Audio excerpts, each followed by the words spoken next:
Live from downtown Detroit, Local 4 News at 6 starts now. Touched twice by tragedy, a local mom is speaking out about gun violence solutions after losing two of her sons to shootings. Thanks for being with us for the News at 6. I'm Kimberly Gill. I'm Devin Skillian. Michigan has passed a series of gun control measures over these past couple of months, the latest being the red flag law signed just this week. But one Detroit mother says more needs to be done on the back end to deter potential shooters. She's lost two sons to gun violence since 2019, and she took time to speak with our Sean Lake today. Sean joins us with more. Sean? Here's why we're talking to her today, Kimberly and Devin. One of the convicted killers here gets sentenced tomorrow. He was able to reach a plea deal, and that's this mom's message. There are too many deals, she says, not enough harsh punishments. My son, Tymarvian Tiller, was murdered December the 13th, 2019 on Lafayette and Shane. He was leaving the party store. A young man been harassing him for the longest, chased him out the party store, and took his life. This is the third time I've interviewed this hurting mother over the past 3 years. The first time, just before Christmas of 2019, her son, Tymarvian Tiller, was gunned down because he simply declined to buy marijuana from a man outside of a liquor store. In April 2022, we're investigating the murder of Tyrone Parker, shot after being set up for a robbery. When we met with his mother, it was Tymarvian's mother. She has lost two sons to gun violence. She's now afraid of being targeted for speaking out. She wants to be heard, but not seen. It's rough. I have nightmares. I'm just dealing with the pain after pain.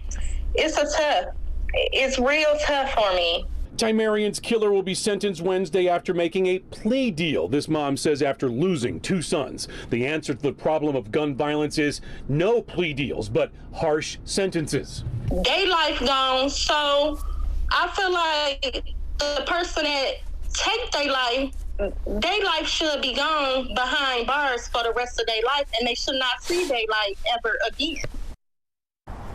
One mother's unique and tragic insights on this very hot button issue in our community. Delmon Alford will be sentenced tomorrow morning at 8:30 for murder charges, convictions, along with multiple felony assault charges and felony weapons convictions as well.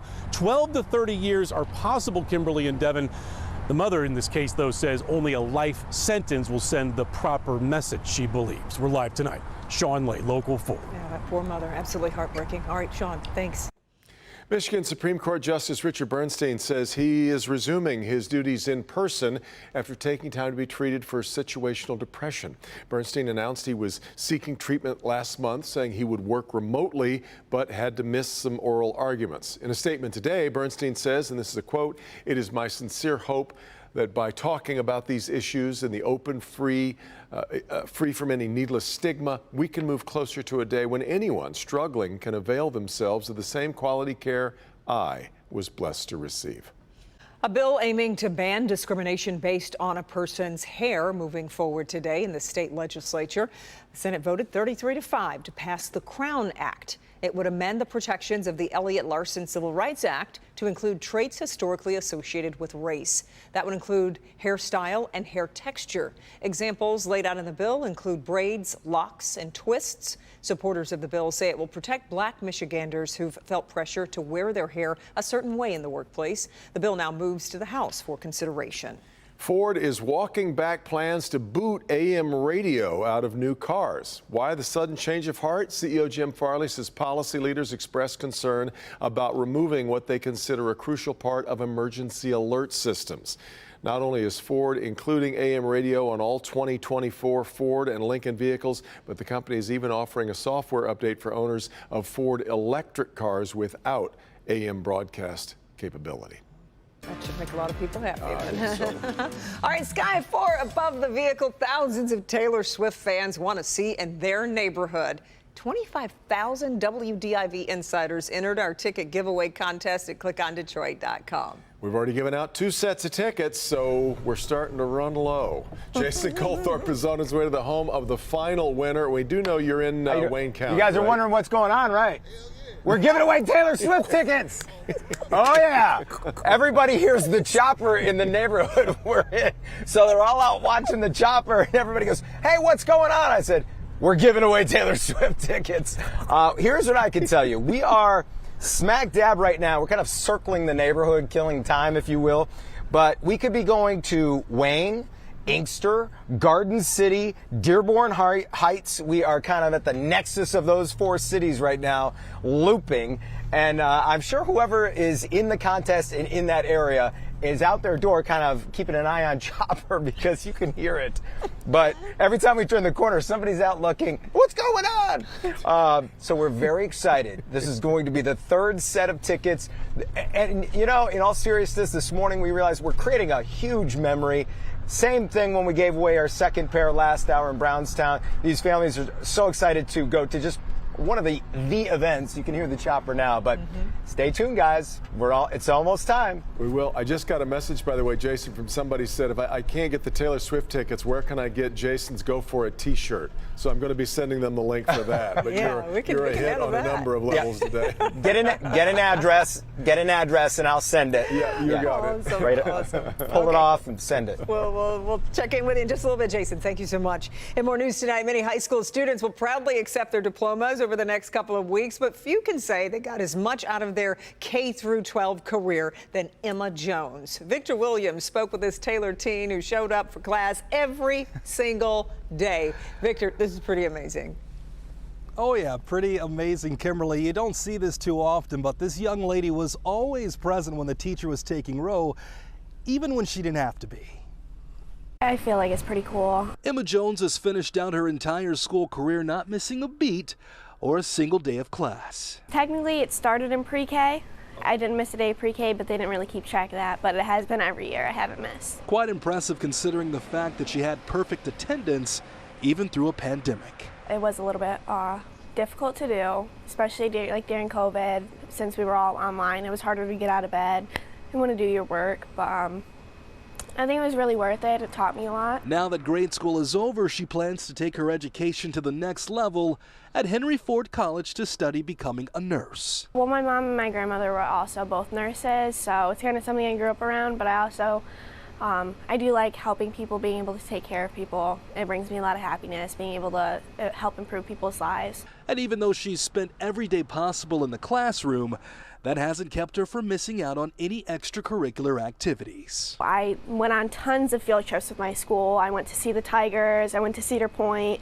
I had tons of different opportunities to do stuff in school. And Emma hasn't just been showing up, she's actually been working hard. She's closing out her high school career with a 3.8 GPA. Victor Williams, Local 4. Incredible. I know her parents are so proud, and we wish her well at Henry Ford College. Victor, thank you. The luck it takes to stay healthy through that many years. I mean, especially in the younger years, because I feel like when kids are really young, they're sick and their immune systems always something. Yeah, that's great. Memorial Day is, of course, the unofficial start of summer. Dermatologists say it's also a good time to switch up your skincare routine. Yeah, more sunshine, heat, and humidity can all have a big impact on our skin. Dr. Frank McGeorge is here with a closer look at how to meet our skin's changing needs in the summer months. Doc. Yeah, Kim and Devin. So heat and humidity can both cause your skin to produce more oil, leaving it feeling greasy. That means your usual products may not be the best choice during the summer and could actually increase the risk of blemishes. It's time for a summer shift in your skincare routine, starting with your moisturizer. If you use something too rich in the summer, you may break out, or you may get those little milia. Everybody hates those little tiny white cysts that they get from too rich of a moisturizer. From kids all the way through adults. It's not an aging thing. Everybody thinks it is, but it's not. So there are reasons to switch. Cleveland Clinic dermatologist Dr. Amy Kassouf recommends starting with a good foaming cleanser. You also need to select a sunscreen to protect your skin from damaging UV rays. Kassouf suggests looking for sunscreen that has a titanium or zinc base. But if you prefer other products, just make sure you're applying it consistently.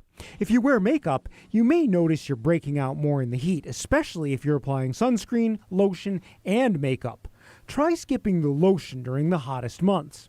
As for anti-aging products, Dr. Kassouf prefers products with antioxidants.